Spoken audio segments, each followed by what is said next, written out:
चाकूने वार करून तरुणाची हत्या करण्यात आल्याची धक्कादायक घटना यवतमाळ जिल्ह्यात घडली।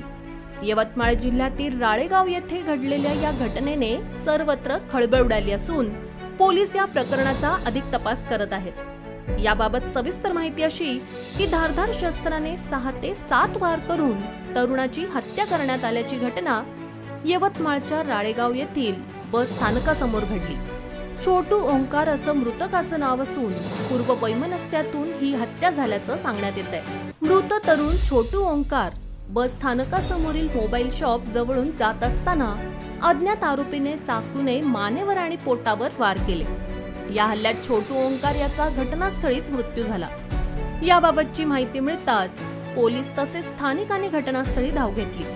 पैशाच्या वादातून ही हत्या करण्यात आल्याचं बोललं जात आहे। पुढील तपास राळेगाव पोलीस करत आहेत। भरवस्तीत झालेल्या या हत्येने परिसरात खळबळ उडाली आहे।